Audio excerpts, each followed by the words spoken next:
कक्षा दशम गणित में आप सभी का स्वागत है। आइए आज हम प्रश्नावली 3-2 का प्रश्न क्रमांक 4 का 7वां क्रमांक का प्रश्न जो वर्ग समीकरण 10x ऋण 1/x बराबर 3 का गुणनखंडन करके उनके मूल ज्ञात कीजिए। अर्थात इस वर्ग समीकरण को हमको हल करना है और x का मान ज्ञात करना है। ठीक है, आइए सबसे पहले हम प्रश्न को लिख लेते हैं। यहाँ लिखिए हल। प्रश्न जो भी दिया है वर्ग समीकरण उसको लिख लेना चाहिए। 10x ऋण 1/x बराबर 3। आप देख रहे हैं यहाँ पर लिखा है वर्ग समीकरण, परंतु वर्ग समीकरण के लिए चर राशि का अधिकतम घात 2 होना चाहिए। यहाँ पर अधिकतम घात 2 नहीं है, परंतु ये जो समीकरण दिया हुआ है उसको आप गौर से देखिए। हमारे पास वर्ग समीकरण का मानक रूप होता है ax वर्ग धन bx धन c बराबर 0। तो इस रूप में हमको इसको बदलने का प्रयास करना है। आइए इसको पहले सरल कर लेते हैं। तो यहाँ पर देखते हैं कि x 10x में से 1x को हमको घटाना है, तो ये भिन्नात्मक है। तो इसके लिए हमको इनके हरों का लसाअ लेकर के इसको हल करना होगा। तो समझिए आप इसके बटा में कुछ नहीं है तो हर में 1 लिख सकते हैं। ठीक है, तो अब मैं इसको बता दे रहा हूँ।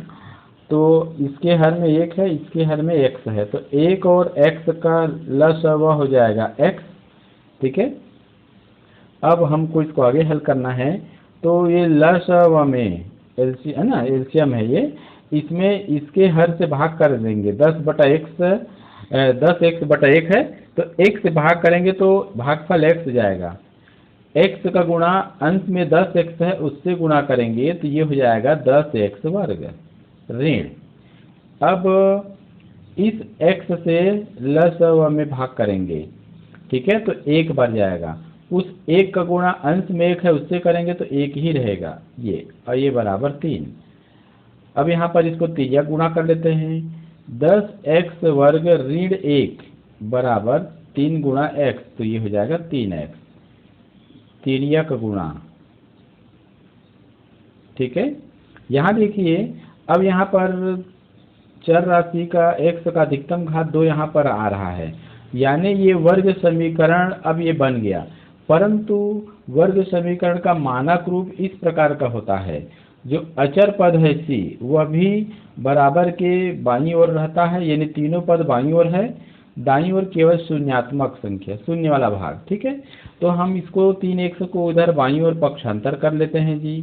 तो 10x का घात 2 ऋण 1 और ये धन 3x इधर आकर क्या हो गया ऋण 3x। अब इधर बराबर 0 हो गया। एक बार इसको पुनः व्यवस्थित क्रम लिख देते हैं। 10x का घात 2 ऋण 3x को इधर आगे लिख देंगे और ऋण 1 अचर पद को बाद में बराबर 0। अब ये पूरी तरह से इस वर्ग समीकरण के रूप का हो गया। तो यहाँ लिख देंगे अब इसकी तुलना, यानी इस वर्ग समीकरण की तुलना, इसकी तुलना मानक वर्ग समीकरण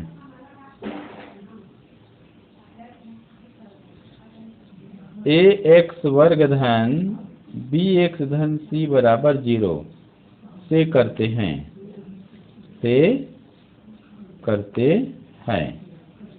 तब यहाँ पर देखिए तुलना कैसे करना है।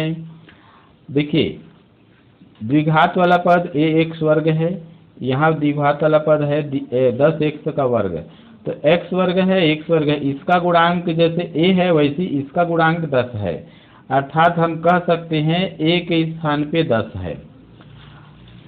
चर राशि x का गुणांक यहाँ b है, यहाँ चर राशि x का गुणांक ऋण 3 है। ध्यान दीजिए, अगर धन रहेगा तो धन 3 बोलना है, और अगर ऋण 3 है तो ऋण 3 कहना है। तो इसका अर्थ है कि b का मान आ गया ऋण 3। अचर पद c है, यहाँ पर अचर पद ऋण 1 है, तो C का मान आ गया ऋण 1, इस प्रकार से। ठीक है, तो अब हमको क्या करना होगा, ध्यान दीजिए। A का मान 10 है, B का मान ऋण 3 है और C का मान ऋण 1 है। इस वर्ग समीकरण 10x वर्ग ऋण 3x ऋण 1 बराबर 0, इस वर्ग समीकरण के बाएं भाग मतलब ध्यान दीजिए, आप पिछले चैप्टर बहुपद पॉलिनॉमियल्स में जाइए, इसमें ax वर्ग धन bx धन c ये एक द्विघाती बहुपद था, तो इसके मध्य पद में क्या है, b है। तो मध्य पद को बांट करके इस द्विघातीय बहुपद का हमने गुणनखंड ज्ञात करना सीखा है। ठीक इसी प्रकार से इस वर्ग समीकरण के बाएं पक्ष है ना, बाएं पक्ष जो कि एक द्विघातीय बहुपद है के मध्य पद ऋण 3 को 2 भाग में बांटना है। ध्यान दीजिए, ऋण 3 को 2 भाग में बांटना है। इस प्रकार से 2 भाग में बांटना है कि उन दोनों भागों को फिर से जोड़े तो ऋण 3 आए, और अगर उन दोनों भागों को अगर गुणा करें तो ये 10 गुणित ऋण 1 अर्थात ऋण 10 आना चाहिए। ठीक है, तो इसको हम इस प्रकार से लिख सकते हैं। तुलना तो हो गया, तो चूंकि यहाँ पर देखिए a गुणित c, a और c का गुणा करेंगे तो गुणनफल कितना आ रहा है, तो 10 गुणा ऋण 1 अर्थात ऋण 10 आ रहा है, तथा मध्य पद, यहाँ पर मध्य पद b का मान कितना है, तो ऋण 3 है। ध्यान देना है, मध्य पद ऋण 3 को ऐसे 2 भागों में बांटना है, मध्य पद ऋण 3 को ऐसे 2 भागों में बांटना है कि दोनों भाग को अगर जोड़े तो ऋण 3 आए। ठीक है, क्या होना चाहिए, ऋण 3 आए। यहाँ पर देखिए उन दोनों भागों का योगफल ऋण 3 आए, परंतु उन दोनों भागों का अगर गुणनफल निकाले तो गुणनफल इसके जैसा आना चाहिए, ऋण 10 के समान ऐसे।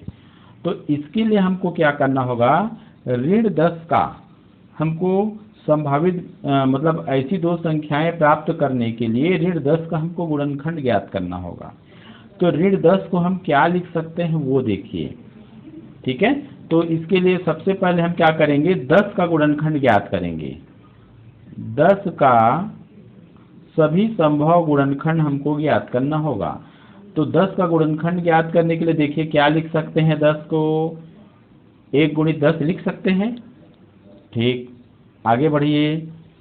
अगला प्राकृत संख्या 2 है जिससे 10 विभाज्य है, तो हम 2 गुणित 5, 2 पंचे 10 लिखा जा सकता है। और आगे बढ़ते हैं, तो इसको हम 3 से तो 10 को भाग नहीं कर सकते, 4 से तो 4 से भी भाग नहीं जाता है 10 में, तो हम देखते हैं अगला संख्या है 5, 5 दूनी 10। तो इस प्रकार देखते हैं, जिस प्रकार यहाँ 2 गुणित 5 आया है उसी प्रकार अब 5 गुणित 2। तो अब आगे हमको बढ़ने की आवश्यकता नहीं है। 10 का जो संभावित जो गुणनखंड है इन्हीं में से कोई हो सकता है, अर्थात मध्य पद ऋण 3 को 2 ऐसी संख्याओं में बांटना है जिसको जोड़ने पर ऋण 10 आए और गुणा करने पर ऋण 10, जोड़ने पर ऋण 3 आए, गुणा करने पर गुणनफल ऋण 10 आए। तो ये संख्याएं या तो 1 और 10 हो सकती हैं 2 संख्याएं, या 2 और 5 हो सकती है। आइए पता लगाते हैं। इसके लिए क्या करना पड़ेगा, दोनों संख्या को आपस में या तो जोड़ कर देखिए या घटा करके देखिए। तो जैसे दोनों को जोड़ते हैं, ध्यान देना है आपको, 10 और 1 को जोड़ेंगे तो 11 हो गया, लेकिन हमको यहाँ पर चाहिए ऋण 3। ठीक है, तो इसको देखते जाइए।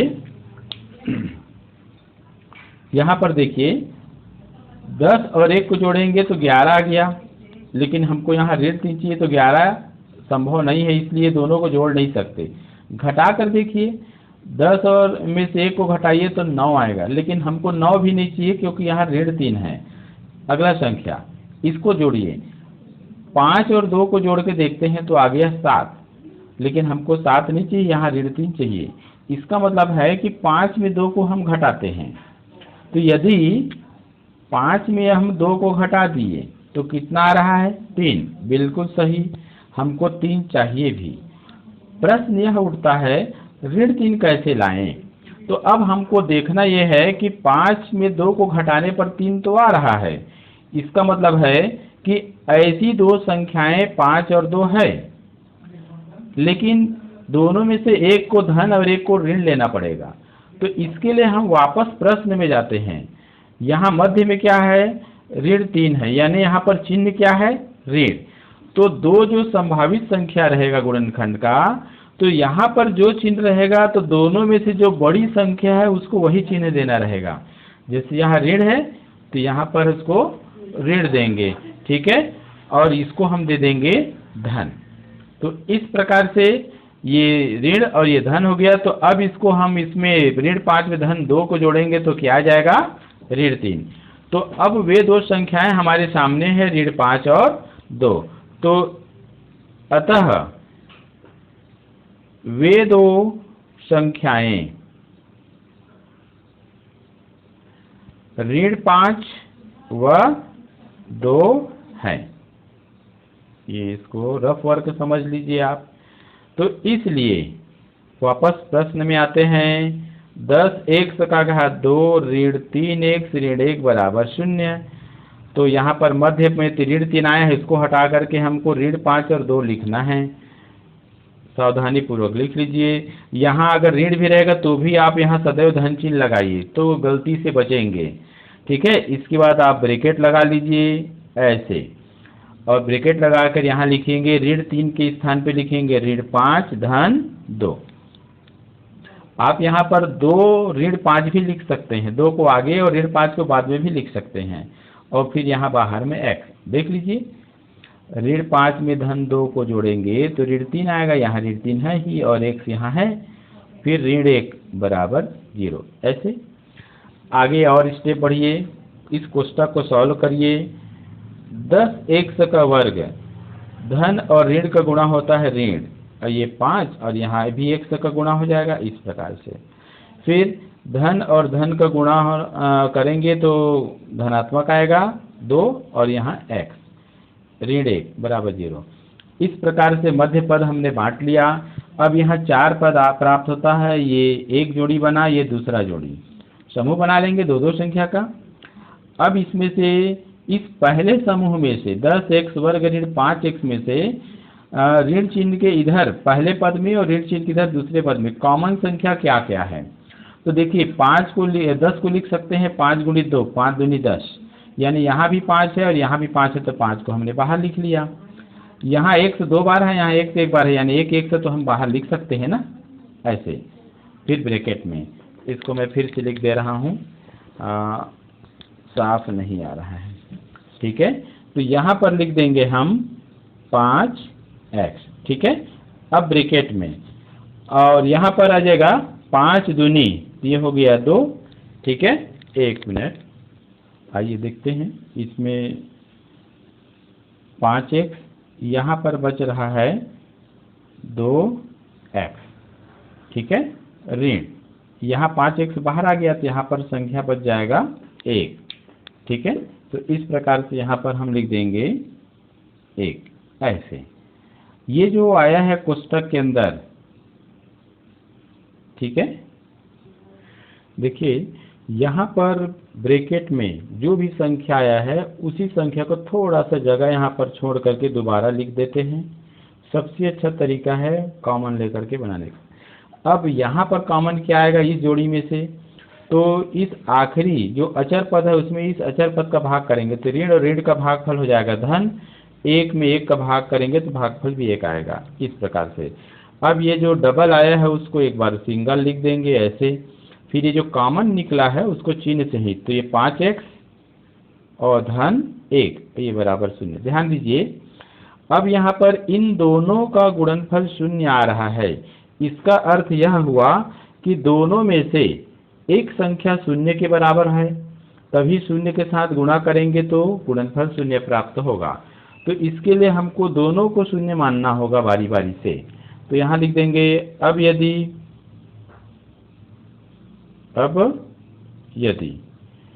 2x ऋण 1 बराबर अगर हम 0 माने तो इसका अभिप्राय है 2x बराबर धन 1 होगा, ऋण 1 इधर जा कर के पक्षांतर होकर के धन, तो x बराबर 1/2।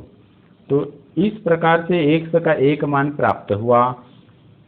तथा यदि हम इसको 0 माने, आइए मान कर देखते हैं ये, तब क्या होगा, 5x बराबर धन 1 इधर पक्षांतर होकर के ऋण 1 आ जाएगा, तो ये x बराबर क्या हो जाएगा, ऋण 1/5। इस प्रकार हम देखते हैं कि समीकरण के जो मूल है, ध्यान दीजिए, वर्ग समीकरण 10x ऋण 1/x बराबर 3 का गुणनखंडन करके उनको मूल ज्ञात कीजिए। तो इसका गुणनखंडन हमको प्राप्त हुआ। गुणनखंड क्या हमने किया, तो ये हो गया गुणनखंड उसका 2x ऋण 1 और ये गुणा 5x धन 1, ठीक है। और इसके बाद इसका मूल हमको ये प्राप्त हुआ है। तो यहाँ लिख देंगे अब उत्तर को जी। अतः दिए गए वर्ग समीकरण का गुणनखंड, यहाँ लिख दीजिए क्या है गुणनखंड, 2x ऋण 1 और फिर है 5x धन 1, तथा मूल, समीकरण के मूल क्या है, x बराबर 1/2 व ऋण 1/5 है। अब यहाँ पर आंसर लिखा जा सकता है। तो इस प्रकार से आपको वर्ग समीकरण वाले जो प्रश्न है उनको हल करना होगा।